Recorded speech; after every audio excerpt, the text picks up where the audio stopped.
Welcome to Goobertown Hobbies. My name is Brent. I have a story for you today. So about a year and a half ago, my friends and I decided to run an Escalation League for Warhammer 40k, and I thought this would be a great topic for a video.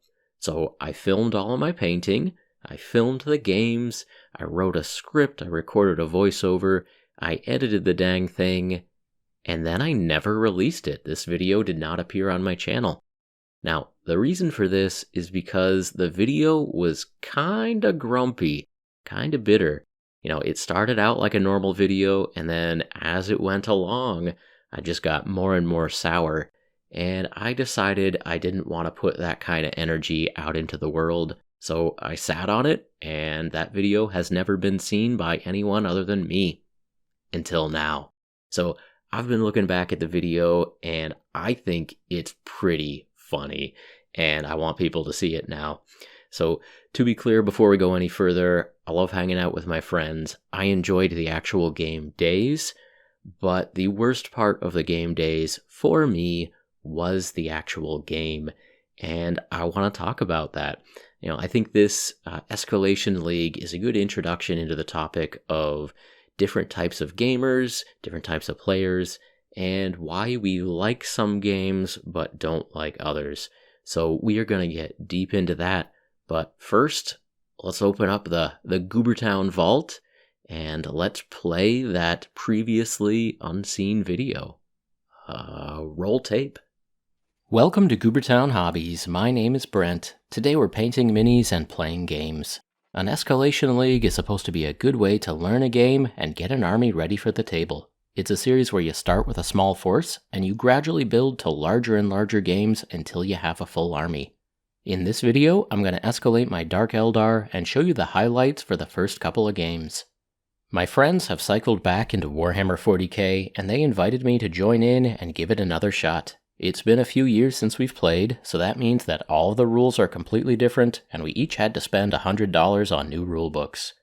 Now we'll see if that makes the game more fun or less fun. My pals have some minis to paint that they acquired during COVID times, and I've got my own pile of shame that goes much farther back. What we have here is a chance to make a dent in my collection of unpainted and half-painted minis. So here's my pile. Well, some of it. I acquired this in various eBay and Craigslist deals about 5 years ago. Since then, I've done some basing and priming, and have tested out some color schemes, but that's about it.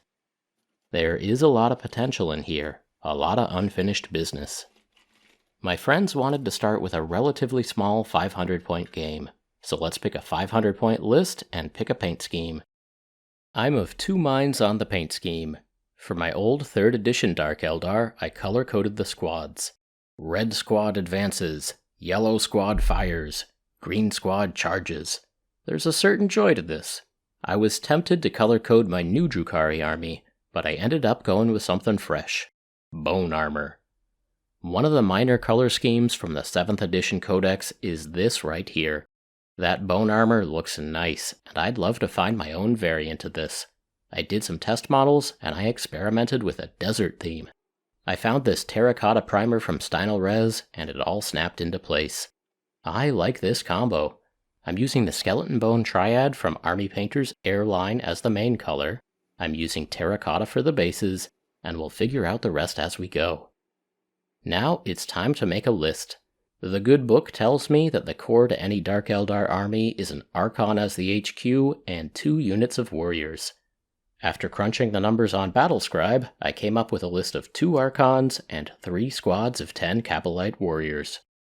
So let's consult the pile and find 32 minis to match our list. Some of these were built by past me, and some of these were built by other people. I was the one who glued the sand to the bases. I magnetized all of the bases too, and that's gonna come in handy.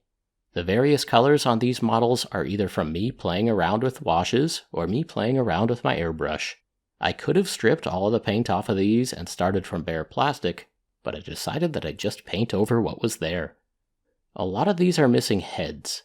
I went through a phase where I was intrigued by the idea of sub-assemblies, so all of those missing heads are pinned to corks and ready to paint up separately.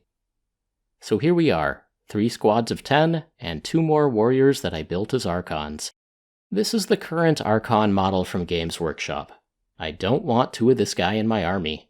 I don't even want 1 of this guy in my army. Now let's get him primed. I know some viewers get distressed when I pull out the airbrush, but I promise I'm just using this to base coat faster than I could with a regular paintbrush. No fancy fades or anything like that. Not this time. I'm just putting paint down fast. I primed with terracotta. Then I put down a few layers of skeleton bone for the main color on the armor. I was able to get the bases looking pretty good with the airbrush. I re-established the terracotta color on the sand, and then I pulled out some black paint to trace around the rims on the bases. So here we are after the airbrush. A nice smooth coat of bone, and we've got a nice start on the base. Now it's down to good old-fashioned batch painting. And of course, I'm on a timer. This isn't a silly YouTube challenge timer though. The game is on Saturday, and it's already Wednesday. That's a social timer. My friends are counting on me, and I can't let them down. I won't let them down. We've got to move fast. We've got to get these ready for the table. I think this rush to get minis painted is a common experience, and this is one of the advantages of an Escalation League. I'd much rather be rushing to paint 500 points of minis than rushing to paint 2,000 points. Working to a deadline does add a bit of stress, but it's also useful for actually getting stuff done. As I was sitting there trying to get my small army painted, my phone kept buzzing as my friends were showing off their finished units. I gotta keep painting. I can't let my friends down. The upcoming game got me to put in a lot of hours, staying up late and waking up early.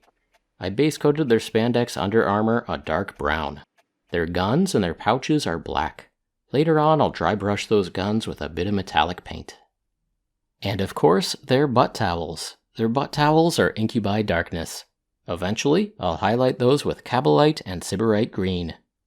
I gave them all a wash of Army Painter Strong Tone for shading, and then all of a sudden it was game day. I didn't have time to highlight the armor or add any detail work, and what's worse, I didn't even have time to paint their heads. I failed to finish my army. There's only one way to atone for this shame. I knew what I had to do. I'm going to show you something I've never showed you before. Something I've never shown anyone before. This is my super secret stash of 3rd edition Dark Eldar warriors.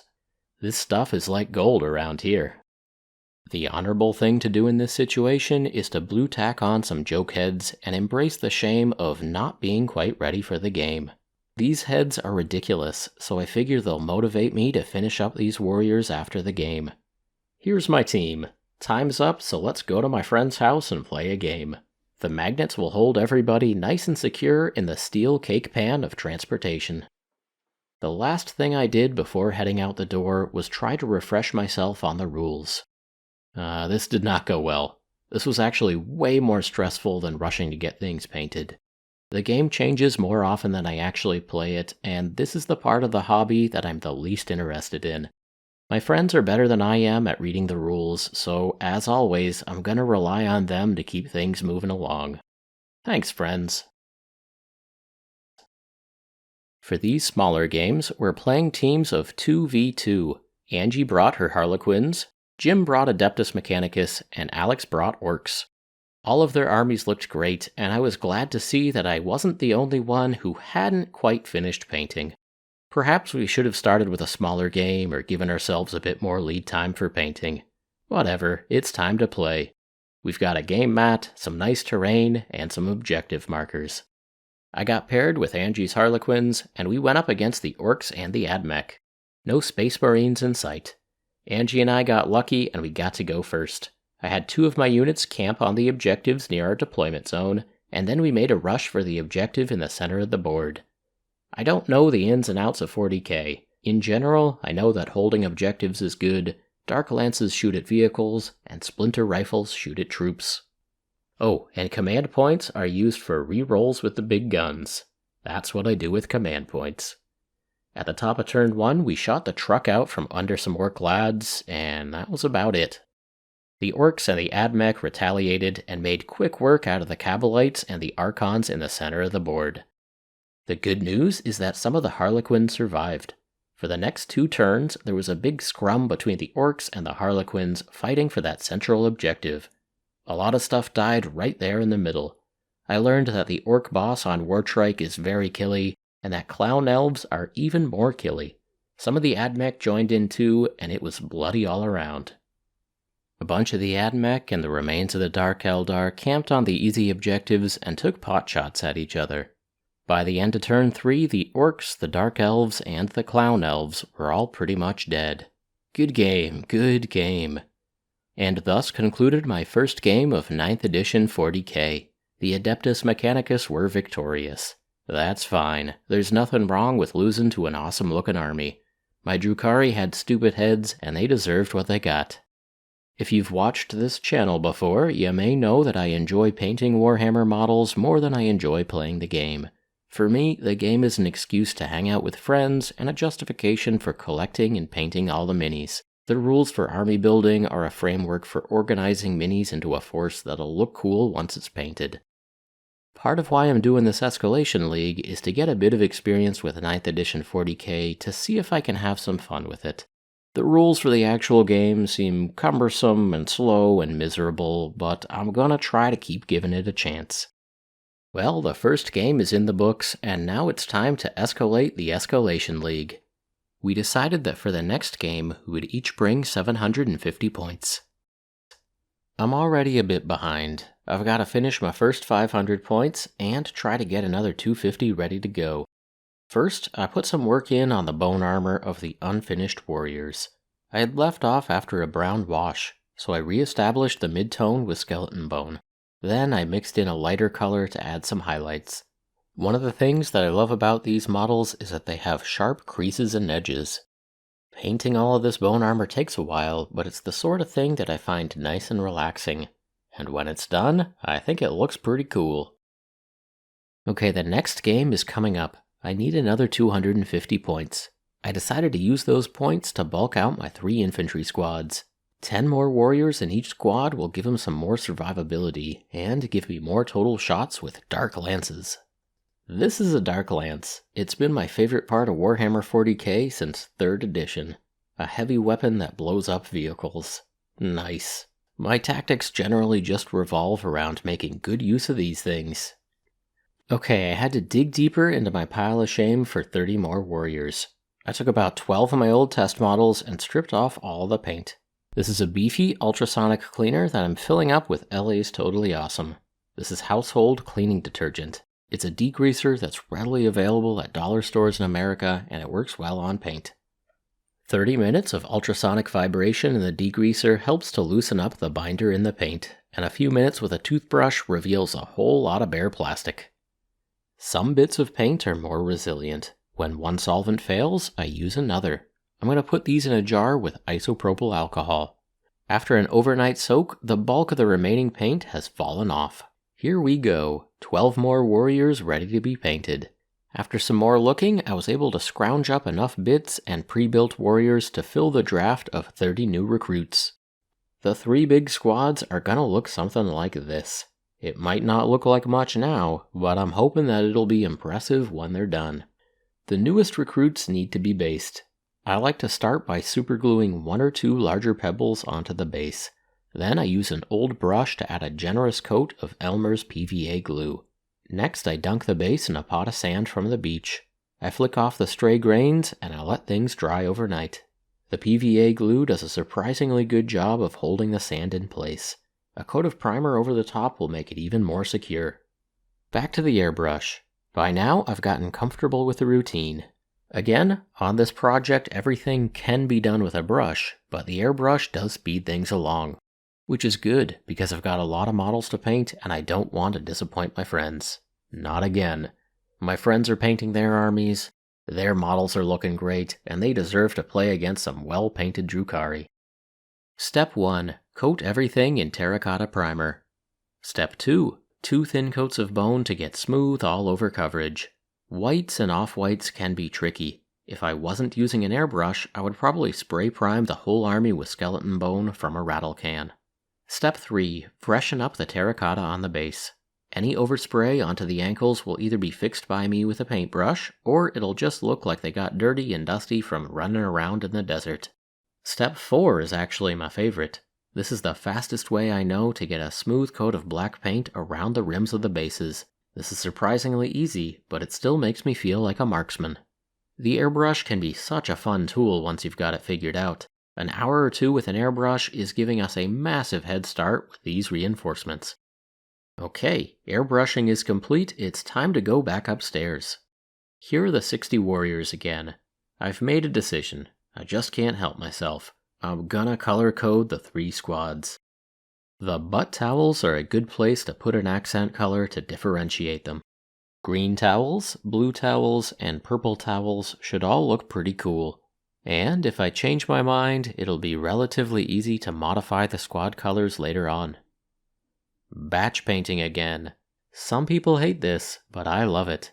Turn off the brain and smush that paint around. This is the best part of the hobby right here. Moving stuff from the inbox to the outbox, getting stuff done. Oh yeah, look at this harvest. That's a good feeling right there. New recruits with color-coded butt towels. The heart swells with pride. Oh my, but how time does fly.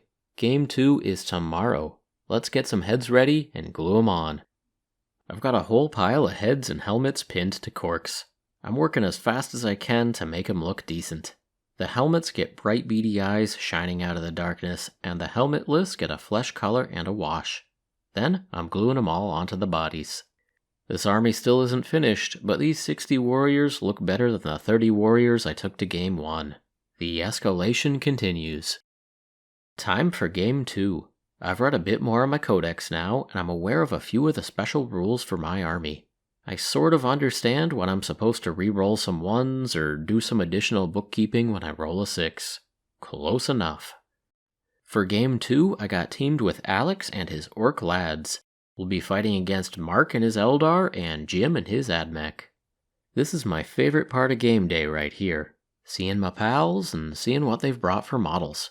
I feel blessed to be in a situation where my army is the ugliest one on the table. Alex understands that orange is the best accent color for the lads. Jim has this awesome shade of battered industrial yellow for his Admech, and the bases are perfect. And Mark has these delightful yellow Eldar with bright blue flames. I've been jealous of these for years. For me, deploying the units is the best part of the actual game. Let's take a look at the codex for a moment. Look at how cool these deployments are. Dark Eldar are rushing out to meet the enemy and do some flaying. Here's our game board. My Dark Eldar are towing the deployment line, ready to run out, grab some objectives, and meet the enemy head on. Some of the orcs are on the line, and some are taking cover in the rubble. Our opponents Jim and Mark are lovely fellows, but they are cowards. They deployed all of their units behind Coward Rock 1, Coward Rock 2, and Coward Rock 3. I understand why they deployed like cowards. Alpha strikes are known to be a major problem with the whole design of this game. I too could pile my Dark Eldar behind a building for a fun and immersive tabletop experience that looks really cool, but I didn't. Turn 1. Mark and Jim went first. I lost 49 of my 60 warriors during their first shooting phase. By the time I got to do anything this game, I only had 13 models left. 11 warriors and 2 archons. 13 models remaining out of 62 before I got to do anything. I should have spent more time painting those 13 and less time painting the other 49. Also, I guess I should have either won the initiative roll or deployed my troops like a coward myself. I know what you're probably thinking. If so many Dark Eldar died, that probably means there are a lot of orcs left on the table ready to avenge them, right? Wrong. The Dakajet was dead during that first shooting phase, so were most of the war bikes and all of the orc commandos. And they started the game behind heavy cover. On the bottom of turn 1, during our first chance to actually do something, we moved forward to look cool and take some objectives, and then we turned things back over to Mark and Jim. At the top of turn 2, I lost my 2 Archon leaders and 10 of the remaining Dark Eldar warriors. So at the bottom of turn 2, I had 1 Dark Eldar warrior left. I shot a unit, I charged a unit, and I actually killed a model. This was the silver lining right here. This warrior was the last one standing. She ran out all alone and flayed a robot man. Then she died at the top of turn 3. Or did she? I like to think that she faked her own death, returned back to the Dark City with some robot parts as trophies, and then she advanced to the rank of Archon. The silver lining of this game is that we got a fun little story out of it. As my army grows, I'm gonna make sure to use this head on one of my Archons to give it some real character. Anyway, good game to Mark and Jim. Mark and Jim are good lads, and their minis make the battlefield look awesome, even when they're all hiding behind rocks like cowards. So I've played 40k in 3rd edition, 4th edition, 7th edition, 8th edition, and now a couple of games of 9th edition. I've been trying for more than 20 years to like this game. I love the models, I like putting the models on the table, and I love hanging out with my friends, but I can't say that I've ever enjoyed the actual gameplay. The start of 8th was almost fun back in the simplified index days, but so far 9th edition has been kinda miserable. I'm not just talking about alpha strikes and balance issues either, I'm talking about all the special rules that slow everything down. I have a thesis brewing that the core mechanic in modern 40k is muttering to yourself as you stare at your dice tray and try to adjudicate your roll. The muttering goes something like this. Reroll 1s because unit is within 6 inches of my Archon and gets the Overlord aura. Set 6s aside for 1 extra AP because of Blade Artists of Camorra. 2s become 3s because I'm Cabal of the Black Heart, so it counts as turn 3 instead of turn 2 on the Power from Pain chart, so I don't get the Flensing Fury ability. No, I do get the Flensing Fury ability. There's no reasonable expectation that an opponent will be able to follow along with any of this muttering. There's just no way unless you devote an incredible amount of time to studying this game. There are 20 armies in the game and the rules keep changing. Look, I can follow along when my opponent makes a straightforward strength versus toughness roll.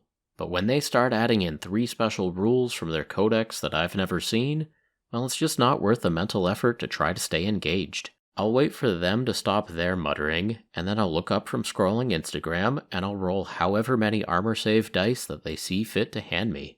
I'll take their word for it, I guess. So far, the core experience of this game seems to be looking back and forth from your rulebook to the dice tray while your opponent waits. It's minimal interaction with the game board, minimal interaction with your opponent, maximal interaction with the dice tray. Do the 6s do something special? Am I supposed to re-roll the 1s this time? Hold on, let me flip a few pages and see. I've got a bit of a rant building on how the complexity is choking the game, but I'll either bury that down inside or save it for another time. As a side note, I've talked some of my pals into giving 1-page rules a try. I'm interested to see how the feeling of playing Grimdark Future compares to the feeling of playing 40k. Okay, let's get back to the fun part of 40k. Let's paint some minis. Here's the warrior who distinguished herself as the last Drukhari standing. I have at least one more of these heads floating around, so I can upgrade this lady to an Archon of high standing. This is the official Archon model from Games Workshop. This is an option, but it looks like this when it's built, so it's not a very good option. I have a few models from Warhammer Underworlds that could be a good starting point for a custom Archon conversion. This Chaos Sorcerer could be a good option, or perhaps one of these vampires. I'll give it some thought. At the very least, I could give her a souped-up warrior model. Now it's time to get back to work on the bone armor. I went hard with 60 warriors in the early phases of this escalation to get a big core done, and that'll free me up to do a wider variety of fun stuff. We're making good progress on these warriors though, and I think it's gonna be worth it. For the first batch of 30 warriors, I shaded the armor with an all-over wash of strong tone. The side effect is that the wash darkened everything by multiple shades. The next step was to go over each mini twice to re-establish the mid-tone of skeleton bone while leaving the wash in the deep recesses. I've made a rule for myself that I should never put a dark wash over light colors because it requires so much cleanup, but I frequently break my own rule, and I frequently regret it. For the second batch of 30 warriors, for shading I'm pin washing and dark lining all of the chinks in the armor. I'm using a mix of dark wood speed paint and strong tone for this step. This step is obviously slower than an all-over wash, but it's also much neater, and in the long run, I think it's actually the faster choice. There's still a bit of cleanup to be done, but nowhere near as much. After the shading and the cleanup of the midtones, I came back with 2 rounds of edge highlighting. I love this kind of stuff. This is straightforward meditation time for me, and I think the end result is pretty dang cool. There's a ton of contrast on these models, and I think they look sharp. The core troops of my army are finally starting to look good. The next game is 850 points. Everybody involved wanted to slow down the pace of Escalation to catch up on painting a bit. I just added an extra Archon and a few extra special weapons. I'll wait for Game 4 to bring out all the cool vehicles and stuff like that. I'm loving this bone armor. I think the individual models are starting to look cool. The only problem is that from a distance the army sorta looks like a sea of beige. They're the least colorful models on the board. I think if I add an accent color like a glow to the weapons or some markings on the armor, I may be able to get them to pop. No time for that now though. Game 3 is upon us.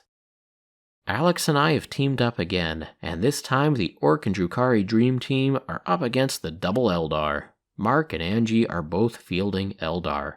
We rolled for initiative, and the Craft World Eldar are going first. We're gonna stop on this cliffhanger. Those enemy Eldars hiding back there behind Coward Rock are about to take their first turn. What'll happen next? Will the Dark Eldar make it to turn 2? Stay tuned to find out. Also, stay tuned to see me paint some sweet vehicles and see if we can get this army looking really nice. I'm excited to share the joy of painting with you. And who knows, maybe I'll find the joy in 9th edition 40k and be able to share that with you too. Maybe. Alright, so that was our Escalation League. Now, I don't want to leave you in suspense. Alex and I, we did lose that 3rd game, and we lost it badly. Now, there was a 4th game in the series, and then after that, the league kind of fell apart for the normal reasons. There were work trips, Mark had a 2nd child, congratulations. A couple of those folks got affected by a World of Warcraft expansion. And, anyway, that was kind of the end of the league. We gave it a shot. Unless maybe they kept going with the league and they just stopped inviting me. That is also a possibility, in which case I forgive you, you made the right call. Now, also not to keep you in suspense, I did keep working on the warriors, and the bone armor is looking better than it was before, but they're still not done. I still want to find a couple of color pops to really finish them off, and I think the bases need just a little something extra that I haven't figured out yet, but someday there will be a Goobertown Hobbies video, how to paint bone armor. And I don't know when that's going to be. Might be another year and a half from now or more, but someday. Stay tuned.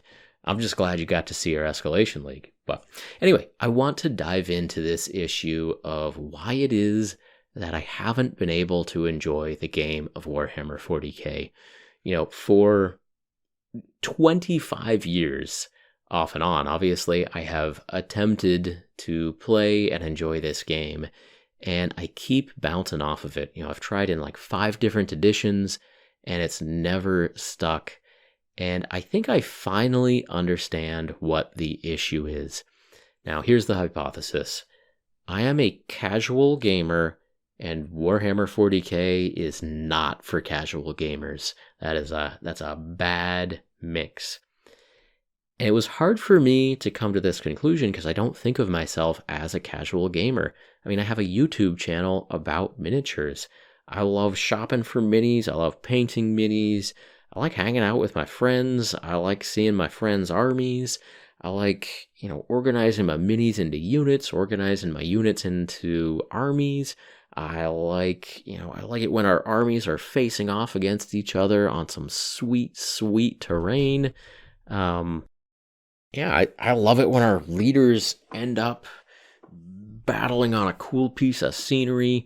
Like, there are a lot of things I like about the idea of Warhammer that's why I keep trying to enjoy this game. Beyond that, I like games. I like RPGs. I like customizable card games. On the computer, I like a lot of different strategy games. I like real-time strategy games. I like tactical turn-based strategy games. I really like Warhammer Total War. I really like XCOM, Enemy Unknown. These are all things that I like, so I don't think of myself as a casual gamer. But I think when it comes to 40k, I'm too much of a casual gamer. And now my definition for this is based on how many games I play per year. So here's a question for yourself. In the last year, how many games of 40k or Warhammer did you play? And my answer, I think, normally averages out to like 2 or 3 games. For some people, that's going to sound like a really low number. And my understanding of the game is that's too low of a number to keep up with the rule changes. But in terms of the number of Saturdays I want to play on this game, like the number of times I want to refresh myself on the rules, load up my armies, drive somewhere, spend an afternoon rolling dice and playing around with a measuring tape, yeah, about 2 or 3 times a year sounds great. I've got other stuff that I like to do. A couple times a year, I want to play Magic Commander. A couple times a year, I want to do one-shots for RPGs. A couple times a year, I want to dig into one of those computer games that I like. Now, for all of those other activities, you can put them down for a year or 2 years and come back and kind of pick up where you left off. Commander, EDH, Magic Commander, that's a game where I can pick up a deck that I haven't even looked at for years and go and hang out with my friends and just play a game. And yeah, there's a little bit of like remembering how the stack resolves and stuff like that. But for the most part, all of the stuff that I've learned about that game in the past is still valid when I wanna just pick it up at any old time and give it a shot. And that's not true for Warhammer. If a friend calls me up and says, "Hey, come on over, we'll do a one-shot for D&D or a one-shot for Call of Cthulhu or Traveler," like I may need to take 30 seconds to remember, wait, is that a D20 game or a D100 game? And then like, oh, okay, I got it. I remember, it's come back to me. I'm good. Let's go. Yeah, absolutely. I want to go and do a one-shot RPG. That sounds great. But if a friend calls me up and says like, "Hey, I know we haven't played Warhammer for a year and a half, but let's do it. This Saturday, come on over. We'll give 10th edition a try." No, that sounds terrible to me because it's really hard to just pick this up as a casual player. So that Escalation League that we just watched, that was 9th edition 40k. More than a year has elapsed, and there's a 3-year cycle of editions. So a 9th edition is gone, deleted, its history, and now you need to obtain and learn the 10th edition rules. And that's a lot of work. Like that, whatever I happened to learn about that game during that Escalation League is pretty much gone now. And it's going to take a lot of work to get up to the level of just spending an afternoon playing. And, getting to the point where you can basically get through a game, like that's doable. That's, reading a couple things in the rule book and watching a YouTube video, and then you can get through a game. But I think to be at the level of understanding that it takes to actually enjoy a game, I think that takes a lot of work. This is a game that has, 20 different armies. And so if I read the core rule book and I read my codex, I will know a small fraction of what's going on in the game. And I might know some of my special rules, but unless it's going to be a mirror match against another Dark Eldar army, I'm not going to know what special rules you have. I don't know what I need to play around. I don't know what kind of traps you're trying to set up for me. I don't know if you're trying to bait me into doing something. I barely know what the units are supposed to do. Like, I think that's an anti-tank unit. I think that's an anti-infantry unit. And that's kind of my level of understanding. And at that level of understanding, I have found that it's very frustrating when your opponent just starts saying like, "Oh, you got 5 mortal wounds coming at you. I'm going to reroll all these ones. It's turn 3, so that means I get to double move this turn. And I don't know. I'm just making up that stuff, but that's the point, is that I am never past the learning curve on this game. This game has such a big learning curve, and I am never far enough along on that to understand what I'm doing. And so I have found that it's just always a frustrating experience. Now, like I said, I'm defining myself as a casual player based on the number of games I want to play per year. There is definitely another category of people who play a lot of games every year. They've gotten themselves through the learning curve. They understand what's going on the game board, and they can play like an actual tactical game where they understand the consequences of taking out that unit versus taking out that unit. They understand the consequences of what happens if that unit gets to, camp on an objective. They understand what they need to do to achieve their goals in the game. And I am not at that point, and without the time investment of a lot of practice games, it's hard to get there. And so that's my basic understanding of, I'm a casual player and the game is not designed for casual players. But, I've definitely seen hardcore players who are committed play this game. They play it snappy because they know what's going on. They're both clearly enjoying the game because they're able to think deep because they understand the consequences of various actions. So I absolutely accept that this can be a fulfilling game, but I have never found it to be the case. I'm just not that deep in. Now, I'm going to use this as my opportunity to do just a little more complaining and grumbling. I'm going to say that the rule that I like the least in this game is any special rule that involves re-rolling ones. Okay, so in terms of understanding my opponent's army, I can understand a stat line. I can look at a unit and say, okay, they've got really good ballistic skill, I've got a couple of wounds, and they've got okay strength, and they've got, kind of heavy armor, whatever it is. Like, I can understand the stat line and how that affects the state of play. It's all of the special rules built on top of that exist in a book that I will never look at that make me grumpy. It's the interaction when your opponent starts to re-roll ones. That's the one that always gets me. That sets me off a little bit. So my opponent will be making, let's say, a shooting attack roll. They'll roll a bunch of dice. I will understand why they're rolling that many dice. I will understand what they need to succeed on that dice roll because I understand the core basics of the game. But then they start picking out their ones in order to re-roll them, and that's the moment where I no longer know what's going on. Clearly, they are using some special rule in their rule book to re-roll those ones and see if they can get a few more successes. But I don't know if they're rolling because I didn't kill that leader right there. I don't know if they're rolling because they spent extra points to be able to do that. I don't know if there was a way I could avoid that. I don't know if I should have changed my target priority earlier in the game to have things come out differently. But it's all those hidden abilities that the opponent has that I don't understand that always get me frustrated. And the quintessential one is when they just start re-rolling ones on an attack roll.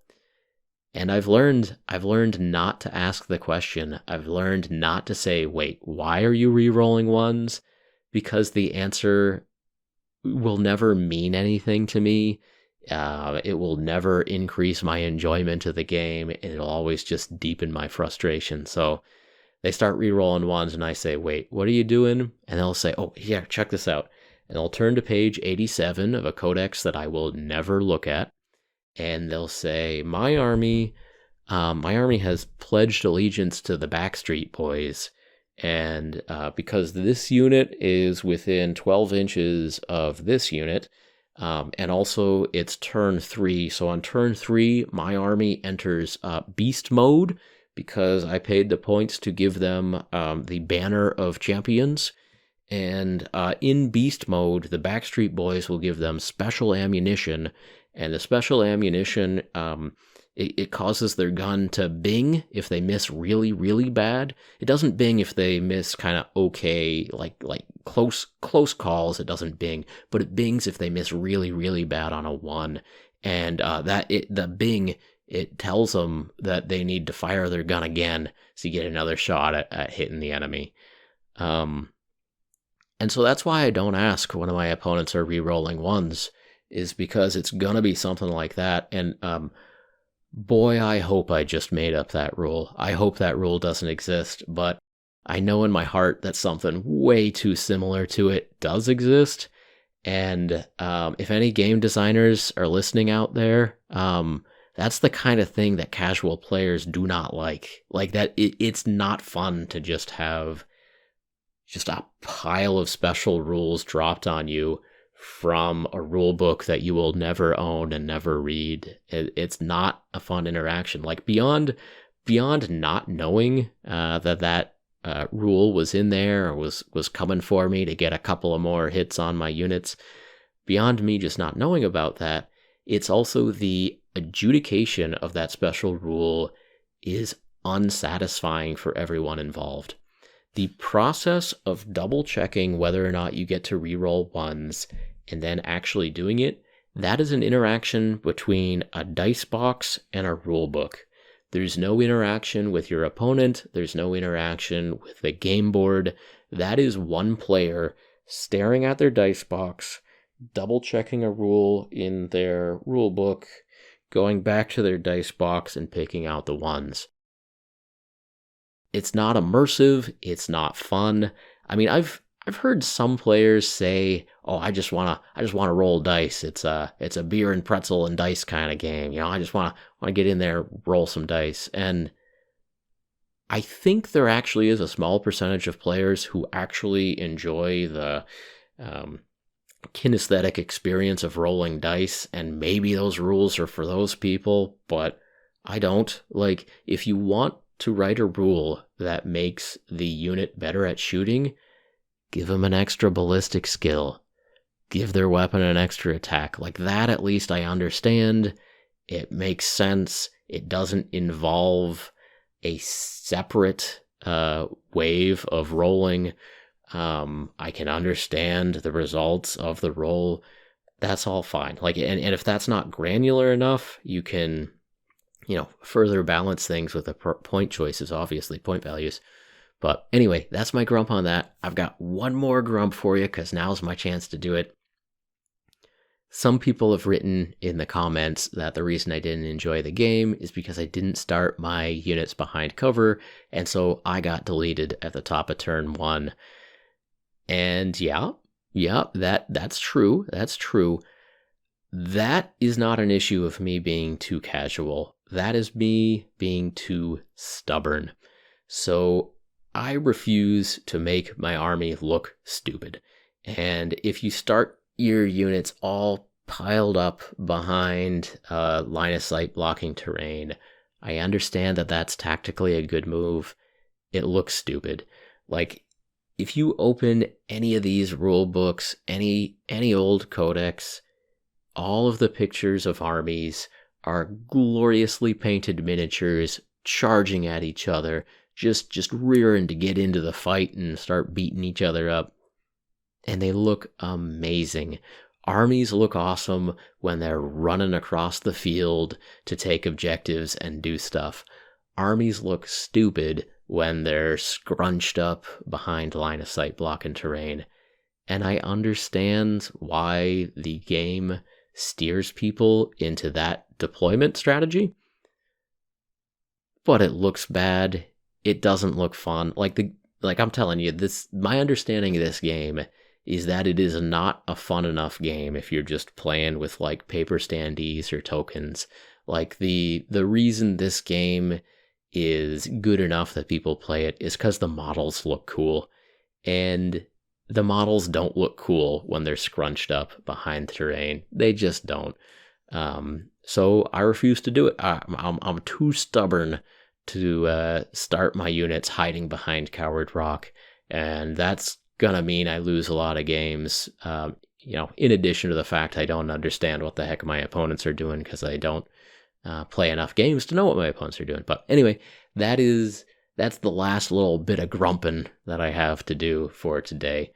Let's see here. Oh, I do want to mention one other thing. Like I've kind of been talking about hardcore players who understand what's going on and enjoy the game versus casual players who have not been able to keep up with the constant rule changes and therefore don't know what's going on and don't enjoy the game. I think there's many more types of players, but one other type that I want to mention, because probably some of you are watching this video now, is the honeymoon player. So I think that any good game has a honeymoon phase when everything is new, everything is discovery, you're figuring things out, your friends are figuring things out, nobody is stomping each other yet.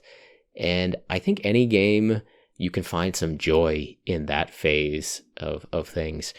As an example, just a couple of weeks ago, I played in the Star Wars Unlimited pre-release tournament. So there's a new Star Wars card game, and a local store was doing this event where you buy into the tournament, you get 6 packs of cards, everybody opens up their packs, got an hour to make your deck, and then you play a 3-match tournament.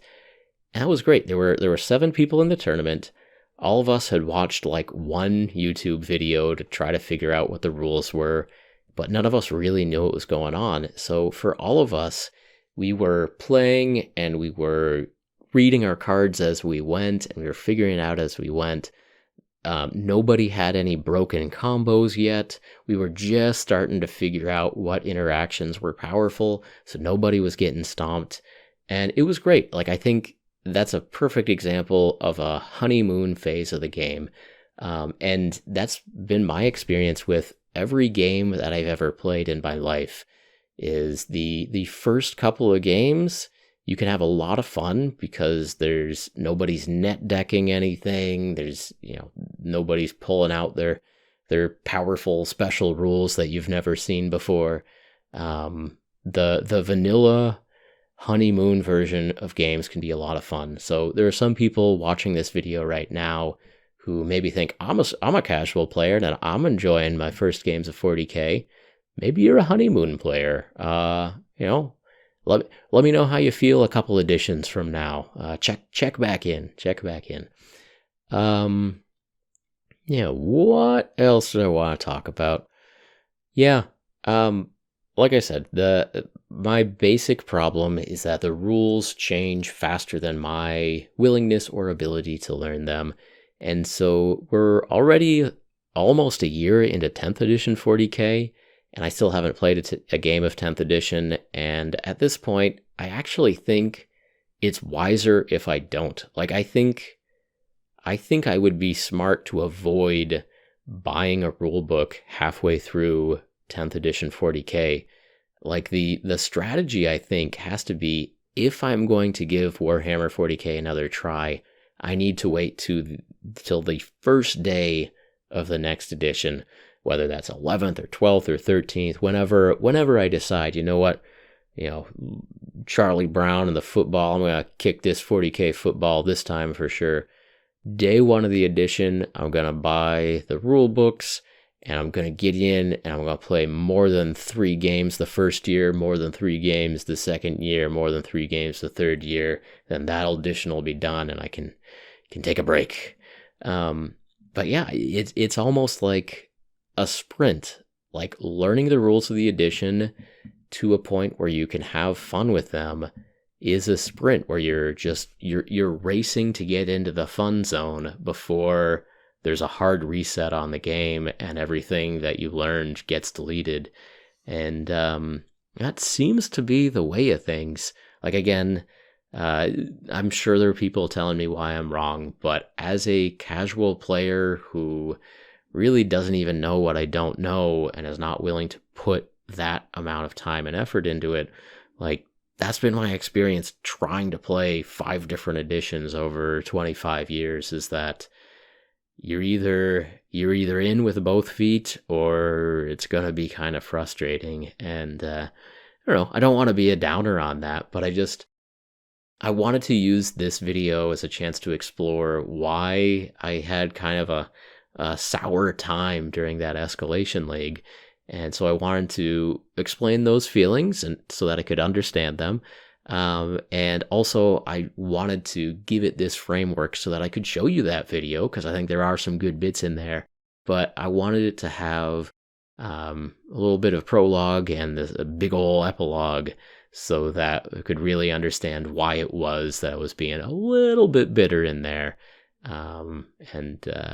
Yeah, in hindsight, we can laugh at it a little bit, but I do think I understand what's going on now. I appreciate that you've been hanging out with me and listening to me ramble, but I am done rambling for now. So, yeah, that's it for today, and thanks so much for watching.